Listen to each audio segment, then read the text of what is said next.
चलिए अब साइंस का फर्स्ट क्वेश्चन अगर हम देखें तो सही विकल्प चुनकर उत्तर लिखिए। फर्स्ट है हमारा कि निम्नलिखित में से कौन सा भौतिक परिवर्तन नहीं है। इसको पढ़ने से पहले हमें पढ़ना पड़ेगा कि फिजिकल चेंज और केमिकल चेंज क्या होता है, मतलब कि भौतिक परिवर्तन और रासायनिक परिवर्तन।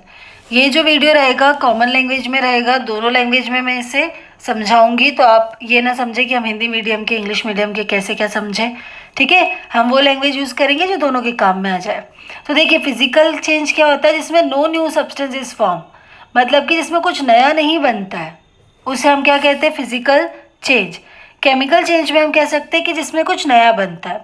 फिजिकल चेंज का एक बहुत अच्छा एक एग्जाम्पल है भौतिक परिवर्तन का कि आप ले सकते हो बर्फ से पानी और पानी से बर्फ। फिजिकल चेंज का एग्जाम्पल हो गया। अब इसमें कुछ नया बना क्या? नहीं बना। पानी से बर्फ बना और बर्फ से पानी, कुछ नया नहीं बना। केमिकल चेंज का एग्जाम्पल में आप ले सकते हो कि लोहे पर जंग लगना।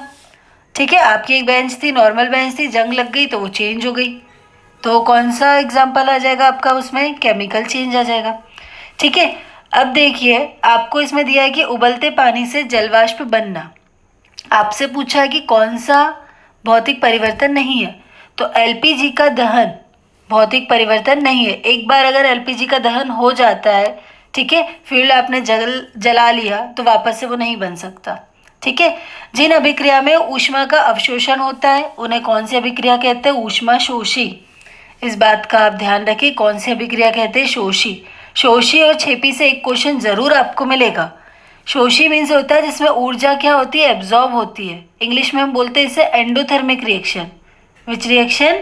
Endothermic reaction. एंडोथर्मिक रिएक्शन उस टाइप की रिएक्शंस को कहते हैं जिसमें हीट कह सकते हैं आप क्या होती है? एब्जॉर्ब होती है। ठीक है, उसे एंडोथर्मिक कहते हैं। ऊष्मा शोषी, ऊष्मा का अवशोषण, और ऊष्मा का अवशोषण नहीं होता, उत्सर्जन होता है, दैट इज कॉल्ड ऊष्मा छेपी, मतलब कि एक्सोथर्मिक रिएक्शन।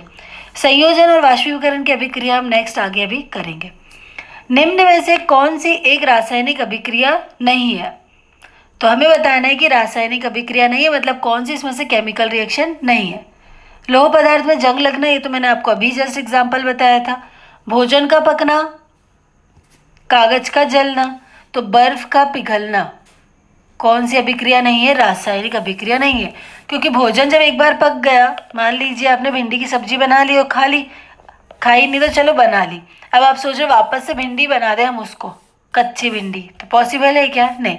कागज का जलना, एक बार आपने कागज जला दिया, दूसरी बार सोचे कि इसी को ही वापस से जले हुए को ही वापस से कागज बना दे, पॉसिबल है? नहीं है। ठीक है, तो पूछा था कि रासायनिक अभिक्रिया नहीं है, तो कौन सी नहीं है? बर्फ का पिघलना है, क्योंकि ये तो भौतिक अभिक्रिया हो गई, बाकी सब रासायनिक है। किसी रासायनिक अभिक्रिया में भाग लेने पदार्थ को क्या कहते हैं? मैंने अभी आज ही आपको क्लास में बताया था। आपको फर्स्ट चैप्टर में अभिकारक, उत्पादक, दो वर्ड याद रखना है। अभिकारक क्या मतलब? कि रिएक्टेंट, जो भाग लेते हैं, जो पार्टिसिपेट करते हैं, आप क्या हो गए? अभिकारक। ठीक है, आप हो गए रिएक्टेंट। उत्पादक, उत्पादक मतलब प्रोडक्ट, जो आप प्रोडक्ट बनेगा, आपका जो रिजल्ट बताएगा कि आपके कितने परसेंट बने, तो क्या हो जाएगा? आपका प्रोडक्ट, मतलब कि उत्पादक। तो अभिकारक और उत्पादक में अंतर समझ में आया बेटा? फर्स्ट चैप्टर में मोस्ट इंपॉर्टेंट दो वर्ड है ये, रिएक्टेंट और प्रोडक्ट। लंबे समय तक सेवन न करने पर सूखे मेवे सड़ जाते हैं, क्योंकि ताप में परिवर्तन होता है, या विकृत गंधी का, या जंग लग। अब जंग कैसे लगेगी? कोई चांस ही नहीं है, या फिर कोई नहीं, तो इसे हम कहते हैं विकृत गंधी का। इंग्लिश में बोलेंगे हम इसे रेंसिडिटी। आपने दो टॉपिक पढ़े होंगे, कोरोजन और रेंसिडिटी। कोरोजन क्या होता है? एयर वाटर मॉइस्चर, आप हिंदी में इसे बोलते हैं संरक्षण, सॉरी संचारण, है ना। संचारण किसे कहते हैं? कि जब अपन इसे आगे पढ़ेंगे, वैसे थोड़ा सा समझ लो। जब हवा, पानी, नमी इसके कांटेक्ट में आने से जो आपका क्या हो जाता है, वो अपनी प्रॉपर्टी खो देता है, तो हम इसे क्या कहते हैं? संचारण। विकृत गंधिका को हमने बहुत अच्छे से याद किया था। एक कुरकुरे का पैकेट, कुरकुरे के पैकेट के अंदर कौन सी गैस रहती है? नाइट्रोजन की गैस। जब आप कुरकुरे का पैकेट खरीदते हो तब वो बिल्कुल बहुत अच्छा दिखता है आपको, है ना। जब जैसे उसे फाड़ते हो तो उसके अंदर की गैस निकल जाती है, गैस निकल जाती है तो क्या होता है? वो उस प्रोसेस को कहते हैं विकृत गंधिका, कि वो ऑयली हो जाते हैं। ठीक है, विस्थापन अभिक्रिया किसे कहते हैं? तो विस्थापन अभिक्रिया उन अभिक्रियाओं को कहते हैं जो क्या होते हैं?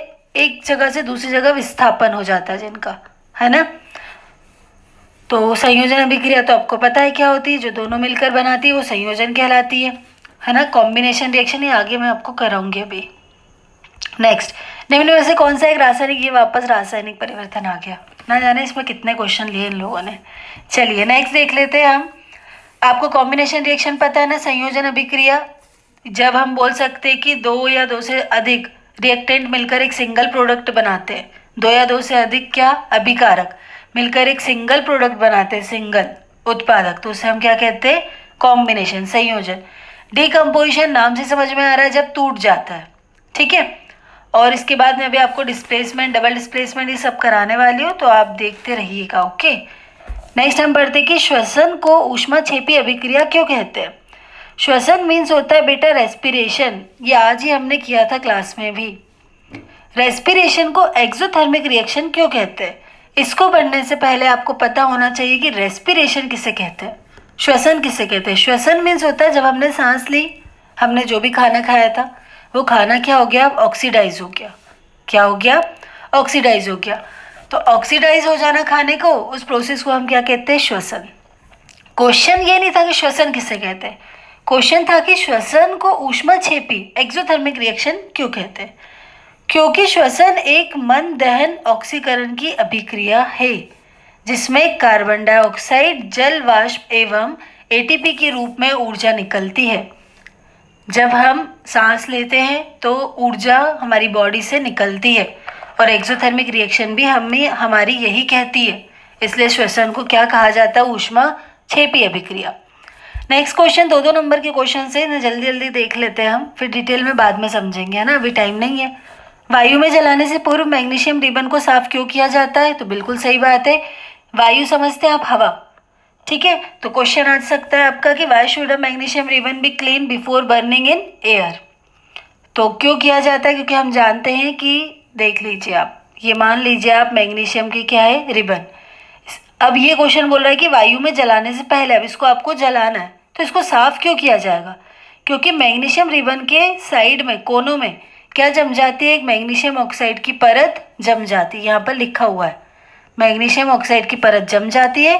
उसे हटाने के लिए, अब वो परत जब तक नहीं हटेगी आपकी रिबन जलेगी नहीं, इसके लिए मैग्नीशियम रिबन को क्या किया जाता है, साफ। नेक्स्ट, आलू के चिप्स निर्माता चिप्स की थैली को नाइट्रोजन से भरते हैं, कारण बताइए। आलू की चिप्स ले लो या आप ले लो कुरकुरे का पैकेट, इसमें नाइट्रोजन गैस क्यों भरी जाती है, तो नाइट्रोजन गैस इसलिए भरी जाती है क्योंकि ऑक्सीजन हटाकर, ठीक है, थैली में से ऑक्सीजन हटाकर नाइट्रोजन गैस भरी जाती है, क्योंकि जो नाइट्रोजन गैस रहती है वो कम सक्रिय रहती है, मतलब लेस रिएक्टिव, और जो ऑक्सीजन रहता है वो अपना हाईली रिएक्टिव रहता है, ठीक है। इसके लिए आलू की चिप्स में कौन सी गैस डाली जाती है, नाइट्रोजन, कारण ये कि वो लेस रिएक्टिव रहती है, आसानी से रिएक्शन नहीं करती, वरना अगर नाइट्रोजन गैस ना हो तो आलू की जो आपकी चिप्स है वो बिल्कुल गीली गीली टाइप की हो जाएगी, ठीक है, तो खाने में फिर मज़ा भी नहीं आएगा। नेक्स्ट क्वेश्चन है कि अवक्षेपण अभिक्रिया किसे कहते हैं। अवक्षेपण अभिक्रिया की बात करें तो जब दो क्रियाकारक, या कह सकते हो दो अभिकारक के विलयन आपस में अभिक्रिया करके अविलय ठोस उत्पाद बनाते हैं, तो उस विलयन में उस ठोस के कण क्या हो जाते हैं, अविक्षेपित हो जाते हैं।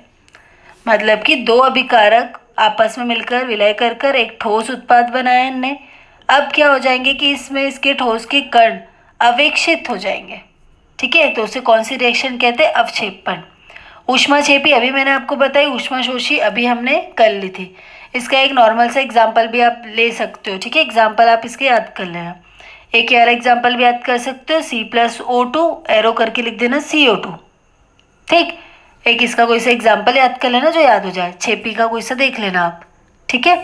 नेक्स्ट आ जाएगा संयोजन अभिक्रिया। संयोजन अभिक्रिया भी हमने अभी पढ़ी कि जब दो या दो से अधिक तत्व या यौगिक संयुक्त होकर, या आप लिख सकते हो मिलकर, एक एकल उत्पाद बनाते हैं। मान लीजिए A और B थे, ये दोनों मिल गए तो इन्होंने क्या बना दिया, एकल उत्पाद, वन रिएक्टेंट बना दिया। जब टू और मोर, क्या बोलेंगे हम इसे, आप कुछ भी बोल सकते हैं कि टू और मोर रिएक्टेंट ले लो, कंबाइन टू ईच अदर, दोनों जब कंबाइन होते तो एक सिंगल प्रोडक्ट बनाते हैं, उसको हम कहते हैं कॉम्बिनेशन रिएक्शन। रेडॉक्स रिएक्शन क्या कहते हैं बेटा, रेडॉक्स रिएक्शन उस रिएक्शन को कहते हैं, हिंदी में आप कह सकते हो उस अभिक्रिया को कहते हैं जिसमें उपचयन भी होता है और अपचयन भी होता है, मतलब ऑक्सीडेशन भी होता है और रिडक्शन भी होता है। उस रिएक्शन को क्या कहते हैं हम? Redox reaction. नेक्स्ट क्वेश्चन है हमारा संक्षारण। संक्षारण मैंने अभी आपको शॉर्ट में समझाया था। कोरोजन, कोरोजन हम किसे कहते हैं कि जब कोई धातु, धातु समझ गए आप, जब कोई मेटल आसपास, अपने जो आसपास के ले लो आप, नमी, जल, संपर्क आदि के संपर्क में आ जाती है। अम्ल ले लो आप, एयर वाटर मॉइस्चर के कांटेक्ट में जब मेटल आ जाती है तो वो अपनी प्रॉपर्टी खो देती है। तो इस प्रक्रिया को हम क्या कहते हैं? संक्षारण। जैसे कि लोहे में जंग लगना, ठीक है, अब जंग तो लग गई, अर्थात अब क्या हो गया, उस पर लाल भूरी परत जम गई। Next question, most important question आपका, इसे कह सकते हो आप कि दवा की बोतल अधिकांश रंगीन होती है, कारण बताइए। दवा की बोतल समझते हैं आप? बॉटल है ना, जो डॉक्टर के यहाँ से लाते होंगे ना दवाई के लिए, वो बॉटल, अधिकतर जो बॉटल रहती है वो रंगीन होती है। यहाँ पर लिखा हुआ अधिकतर, तो इसका रंगीन होने का कारण क्या है बेटा? क्योंकि दवाएं प्रकाश की उपस्थिति में क्या हो जाती है? ऑक्सीकृत हो जाती है। ऑक्सीकृत मतलब क्या? ऑक्सीडाइज हो जाती है।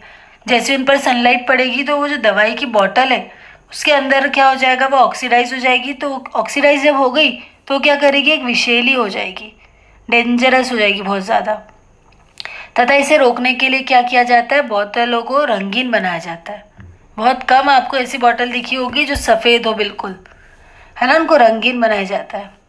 नेक्स्ट, संतुलित रासायनिक समीकरण क्या है? तो ये मोस्ट आईएमपी क्वेश्चन में से एक क्वेश्चन है कि what is balance chemical equation. तो संतुलित मतलब जो बैलेंस हो, तो जिनमें क्या होता है कि अभिकारक और उत्पादक, मतलब कि रिएक्टेंट और प्रोडक्ट क्या हो? कुल द्रव्यमान उनका समान हो, अर्थात जिधर रिएक्टेंट जितने हो उधर उतने ही क्या हो? प्रोडक्ट हो। बस इसको हम कहते हैं संतुलित रासायनिक समीकरण। तो हमने क्या लिखा कि संतुलित रासायनिक समीकरण उन समीकरण को कहते हैं जिनमें अभिकारकों एवं उत्पादकों के कुल द्रव्यमान समान हो, अर्थात पहले और उसके बाद के प्रत्येक परमाणुओं की संख्या क्या हो? समान। उसी को क्या कहा जाता है? संतुलित रासायनिक समीकरण। जब लोहे की कील को कॉपर सल्फेट के विलयन में डुबाया जाता है, ये मान लीजिए लोहे की कील है, आयरन नेल है, जब इसे कॉपर सल्फेट के सॉल्यूशन में डाला जाएगा, ये कॉपर सल्फेट का सॉल्यूशन हो गया, तो ये विलयन का रंग क्यों बदल जाता है? अब ये जो विलयन है, ठीक है, इसका कलर क्यों बदल गया? क्वेश्चन ये था। तो ये बच्चों को पता है कि जो लोहा है, ठीक है, जब लोहा है जो है वो क्या होता है? हाईली रिएक्टिव होता है, ठीक है। तो जब लोहा कॉपर सल्फेट के विलयन से कॉपर को क्या कर देता है? विस्थापित कर देता है, मतलब हटा देता है, और वो किस में चेंज हो जाता है? Ferrous sulphate. और फेरस सल्फेट का जो कलर रहता है वो रहता है हरा विलयन, ठीक है, ग्रीन, लाइट ग्रीन कह सकते हो आप। इसलिए इस विलयन का रंग बदल जाता है।